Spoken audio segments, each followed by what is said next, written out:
जय श्री राम।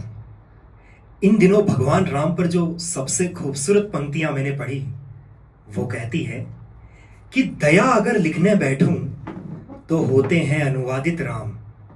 कि दया अगर लिखने बैठूं तो होते हैं अनुवादित राम। रावण को भी नमन किया, ऐसे थे मर्यादित राम। वाह वाह वाह। अभी कुछ वर्षों पूर्व हमने वो पर्व मनाया जहां 500 वर्षों के बाद रामलला घर आए। लेकिन आप सोच कर देखें कि अगर हम एक महीने भी यूरोप की छुट्टियों में चले जाएं, अगर एक महीने भी यूरोप घूमने चले जाएं, तब भी 15-20 दिनों के बाद हमें वो शहर खाने लगता है, हमें वो खूबसूरत वादियां खाने लगती है। ऐसे लगने लगता है कि यार कब घर जाएं, कब घर जाएं। ऐसे में 500 वर्षों तक राघव कैसे रहे होंगे, उस पर कुछ पंक्तियां लिखने की कोशिश की है। बहुत बढ़िया। लेकिन उसके पहले एक प्रसंग याद आता है रामायण से। जब राजा दशरथ ने भगवान राम को वनवास की आज्ञा सुना दी, तब भगवान राम मां कौशल्या के कक्ष में आए। तो मां उन्हें पूछने लगी कि राम तुम यहां क्या कर रहे हो, जाओ जाकर विश्राम करो, सुबह तुम्हारा राज्याभिषेक होना है।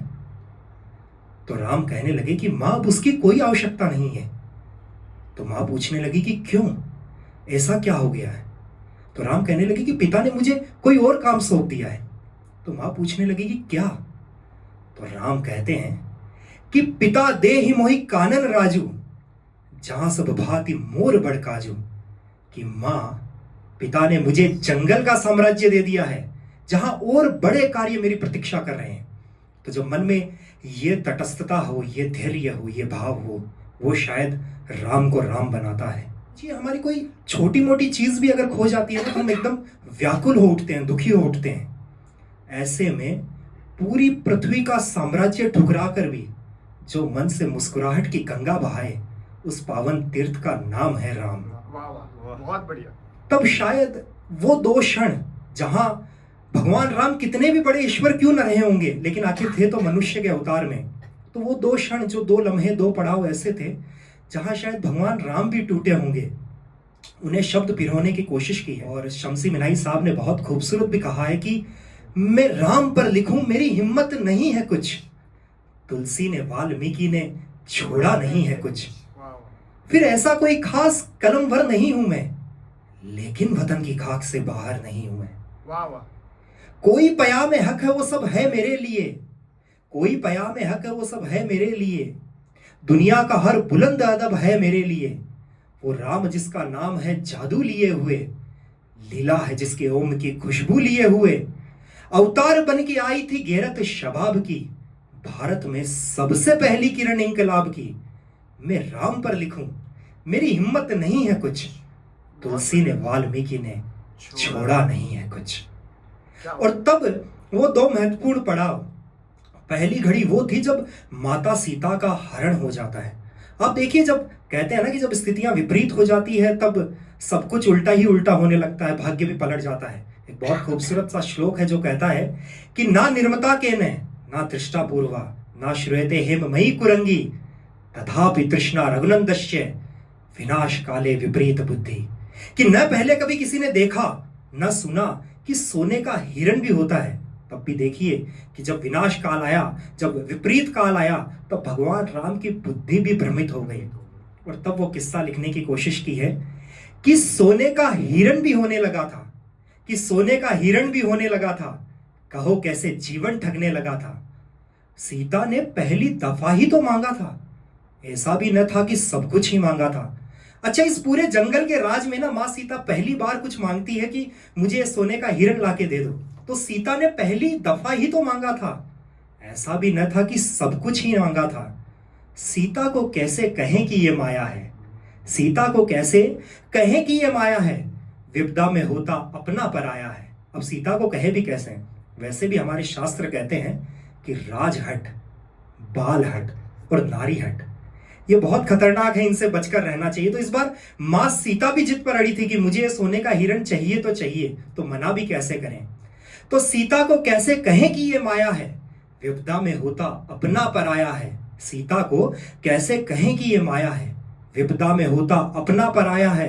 लक्ष्मण को सीता की रक्षा में सौंपा था, अपनी परछाई को कुटिया में रोका था। वैसे मैथिली शरण गुप्त साहब ने बहुत खूबसूरत पंक्ति साकेत में लिखी है कि जाग रहा ये कौन धनुर्धर जबकि भुवन पर सोता है। जब लक्ष्मण पहरा दे रहे होते हैं कुटिया के बाहर कि जाग रहा ये कौन धनुर्धर जबकि भुवन पर सोता है, भोगी कुसुमा युद्ध योगी सा बना दृष्टिगत होता है।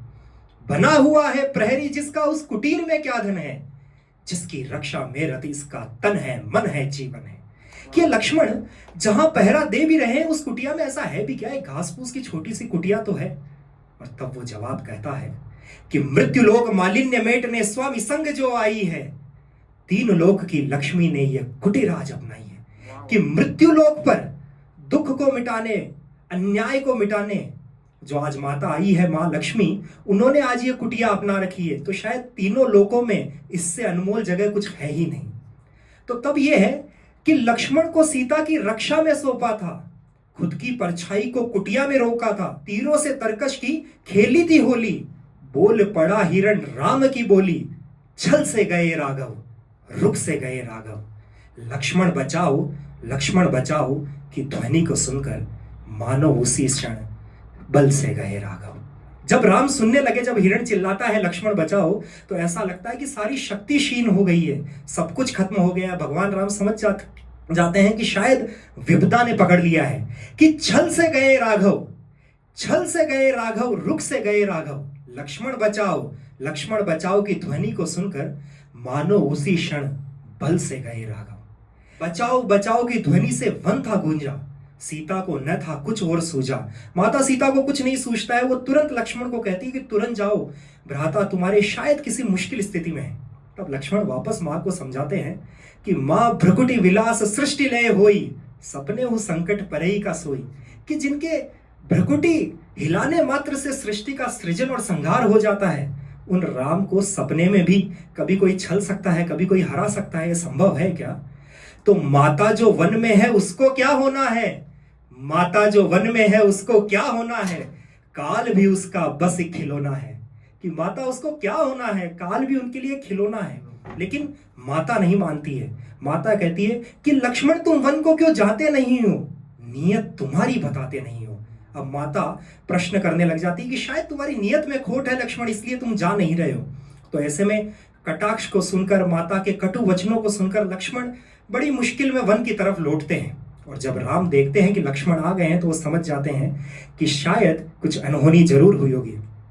तब आखिरी पंक्तियां कि लक्ष्मण तुम वन को क्यों जाते नहीं हो, नियत अपनी क्यों बताते नहीं हो। और फिर जब राम और लक्ष्मण वापस कुटिया में आते हैं कि माया से छलकर जो लौटे तो राघव, तब कुटिया का खाली होना ही था। कि माया से छलकर जो लौटे तो राघव, तब कुटिया का खाली होना ही था। सुनी थी दुनिया, सुनी थी कुटिया, सुना था जंगल का हर एक कोना। सुनी थी कुटिया, सुनी थी दुनिया, सुना था जंगल का हर एक कोना। और उसके बाद भगवान राम व्याकुल होकर टूटकर जंगल जंगल पूछते हैं कि हे खग मृग हे मधुकर श्रेणी, कहीं देखी सीता मृगनेनी। कि किसी ने सीता को देखा है, वो ढूंढ रहे होते हैं। एक प्रसंग बहुत खूबसूरत आता है कि कहीं भगवान राम को सीता के गले का हार मिल जाता है। तो वो पूछते हैं कि लक्ष्मण तुम इस हार को पहचानते हो, ये सीता के गले का हार है। तो लक्ष्मण कहते हैं क्षमा करे भैया, मैं इस हार को नहीं पहचानता हूं। भगवान फिर व्याकुल होकर पूछते हैं कि लक्ष्मण ठीक से देखो, ये सीता के ही गले का हार है। लक्ष्मण फिर कहते हैं नहीं भैया, मैं इस हार को नहीं पहचानता हूं। अब भगवान राम भी व्याकुल हो उठते हैं कि लक्ष्मण अब तुम भी इस हार को क्यों नहीं पहचानते हो। तो जो लक्ष्मण का जवाब है, शायद मर्यादा की गंगा यहीं से बहती है कि क्षमा करे मुझको भैया, मैंने ये हार न देखा। मैंने जब भी देखा भाभी के चरणों को देखा, ये लाल वर्ण भाभी के चरण मेरे तीर्थ धाम कहलाए। राम लखन ले व्याकुल मन जब लौट कुटीर को आए। कि भैया मैंने भाभी को चरणों से ऊपर कभी देखा ही नहीं है, मुझे नहीं पता है ये उनका हार है भी या नहीं। तो माया से छलकर जो लौटे तो राघव, तब कुटिया का खाली होना ही था। सुनी थी कुटिया, सुनी थी दुनिया, सुना था जंगल का हर एक कोना। ऐसे में विरह की अग्नि को सह सह करके जी गए राघव। कैसे सुनाऊं कि 500 वर्षों तक कैसे रहे थे हमारे राघव। कैसे सुनाऊं कि 500 वर्षों तक कैसे रहे थे हमारे राघव। और यहां से भगवान राम जब आगे बढ़ते हैं, तब दूसरी विपदा तब आती है जब लक्ष्मण को शक्ति बाण लग जाता है। लक्ष्मण मूर्छित है। यहाँ सुषेण वेद कह देते हैं कि अगर एक रात में, रात भर की अवधि में अगर संजीवनी बूटी ना आ पाई तो इनका बचना असंभव है। उस मुश्किल स्थिति में जब भ्राता मूर्छित गोद में है, माँ सीता लंका के कैद में है, तब कुछ पंक्तियां लिखने की कोशिश की है कि मुश्किलें बड़ी थी सामने खड़ी थी, मुश्किलें बड़ी थी सामने खड़ी थी, जिंदगी को देखा तो बिखरी पड़ी थी, रात वो काली है काला है सब कुछ, यह जो गया तो बचा ही फिर क्या कुछ।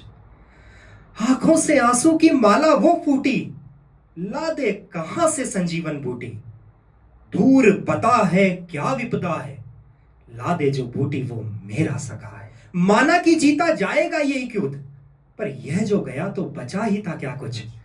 त्रैलोक्य का राजा था निर्धन, कैसे कटा था वो हर क्षण। भले ही तीनों लोगों के राजा थे, लेकिन शायद लक्ष्मण के बाद कुछ नहीं रहता। तो कहते हैं कि त्रैलोक्य का राजा था निर्धन, कैसे कटा था वो हर क्षण। लक्ष्मण के हाथों को पकड़े थे ऐसे कि छूट न जाए वो सांसों की डोरी। लक्ष्मण रट को लगाए, गा रहे राघव एक ही लोरी। मूर्छा में लक्ष्मण को देखा तो राघव खुद ही मूर्छा पा गए होंगे। ऐसे में जीवन मोद के स्वामी खुद को कैसे बचा गए होंगे। ऐसे में रात के घात आघात को सह सह करके जी गए राघव। कैसे सुनाऊं कि 500 वर्षों तक कैसे रहे थे हमारे राघव। कैसे सुनाऊं कि 500 वर्षों तक कैसे रहे थे हमारे राघव। और तब ये आखिरी 4 पंक्तियां कि कैसे होता है राम होना। मुश्किलों से संग्राम होना पड़ता है, संघर्ष का इनाम होना पड़ता है। दुनिया बाद में उठाती है सर आंखों पर, पहले राम को भी राम होना पड़ता है। क्या बात, बहुत बढ़िया। और तब इस रामनवमी पर आखिरी ये शुभकामनाएं आप सभी के नाम की। सुकृत कर्म के दाम तुम्हें मिल जाएंगे, वो करुणा के धाम तुम्हें मिल जाएंगे, लालित्य ललित ललाम तुम्हें मिल जाएंगे, और मर्यादा में राम तुम्हें मिल जाएंगे। तो कुछ अच्छे कर्म करते रहिए, अपनी मर्यादा पर बने रहिए, और शायद उसी तरह की खूबसूरती आप सभी के जीवन में आए।